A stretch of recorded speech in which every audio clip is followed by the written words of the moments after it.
Okay, this is the lecture on free indirect discourse in Jane Austen's Emma. And the ideas that I'm going to be talking about come from a book on narrative theory by an author called Doric Cohn. And that book is called Transparent Minds, and it is an excellent work of narratology. According to Cohn, there are three ways to depict a character's thoughts when we are in third person omniscient narration, which is the kind of narration that Jane Austen is using. And the first way is called mental description. This is just really basic. This is where our narrator describes the way a character is thinking or their mental state. He knew he was late, right? Just describing something the character knows. Now, in Emma, we can see it, and all of my examples are taken from chapter 16, and this is when she is alone in her room thinking about the whole Elton proposal fiasco. So here we see, certainly, she had often, especially of late, thought his manners to herself unnecessarily gallant, but it had passed as his way as a mere error of judgment, of knowledge, of taste, as one proof among others that he had not always lived in the best society, that with all the gentleness of his address, true elegance was sometimes wanting. But till this very day, she had never, for an instant, suspected it to mean anything but grateful respect to her as Harriet's friend.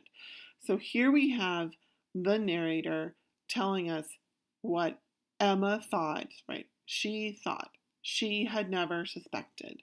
Just straight up description. Really basic. Okay. The next way of representing a character's thoughts is called quoted monologue. And this is also pretty easy to understand. This is where the character reports on his or her own mental processes or mental states. Now, this can use first person and quotation marks, but it does not have to. It can be done in third person as well. So in this case, instead of he knew he was late, we have he thought, I am late.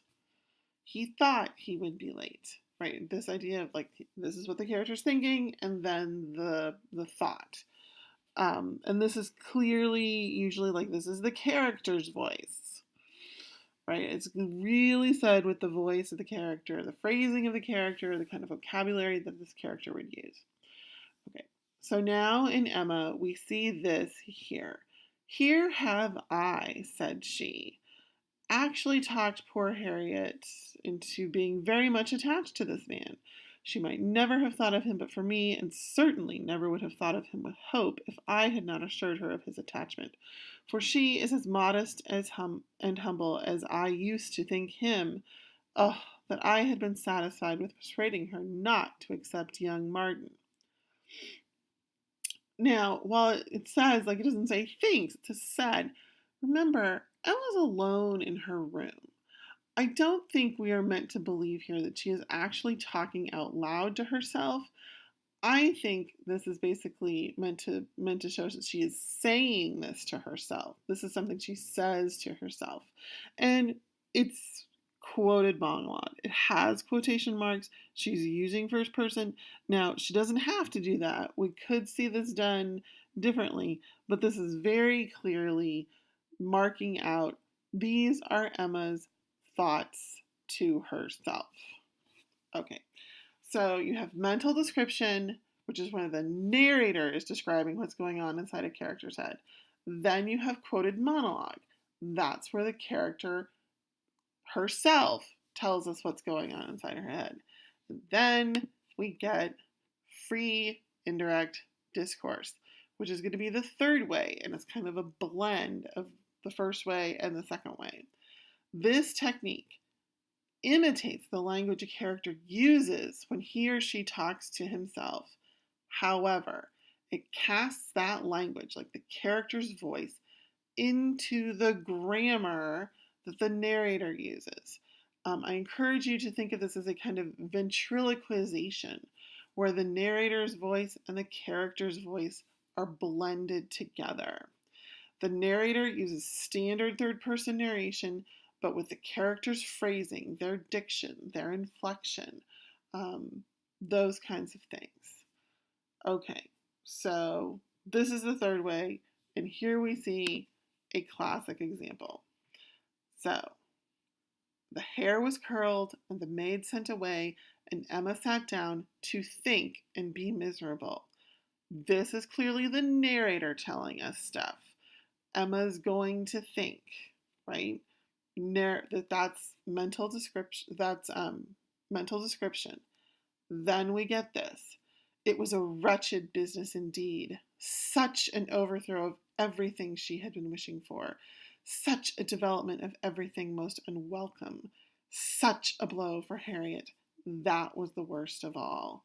Every part of it brought pain and humiliation of some sort or other, but compared with the evil to Harriet, all was light. And she would have gladly submitted to feel yet more mistaken, more in error, more disgraced by misjudgment than she actually was, could the effects of her blunders have been confined to herself. This middle part of the quotation that I have put in bold and italics, that's free indirect discourse. This is clearly Emma's thinking. It is the kind of vocabulary she would use. It is the pattern that she would use. Look at how short the thoughts are, how broken up they are. Really representative of the way, the mind thinks. But it's in the grammar of the narrator, right? Instead of saying such an overthrow of everything I was wishing for, it's she.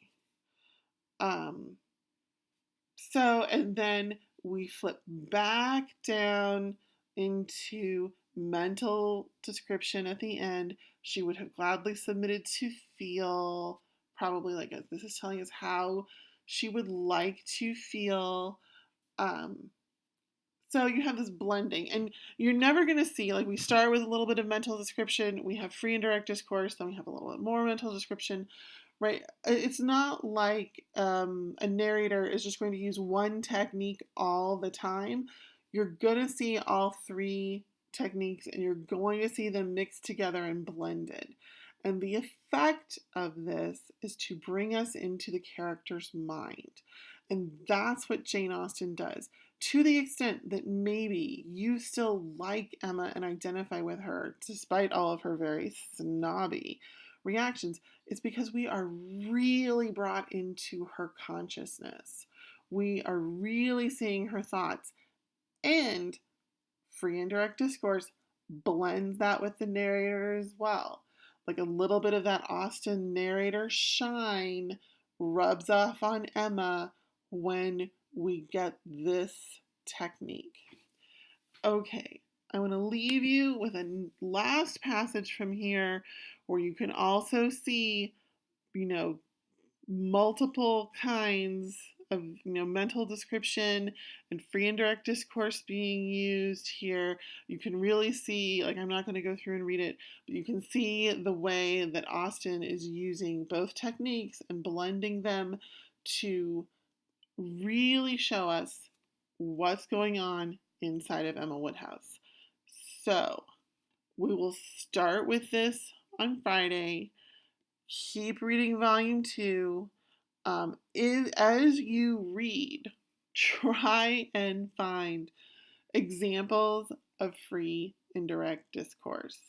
Try and find places where you really think we are in, and a lot of it's going to be Emma. We are in her mind. So think about noticing this. It's a really complicated technique. I don't expect you guys to completely understand it right away, but it is one of the things that makes Jane Austen a master at describing characters' thoughts and feelings. And one of the ways that she gets readers to engage with the characters that she creates. So, I will see you guys on Friday. Thanks.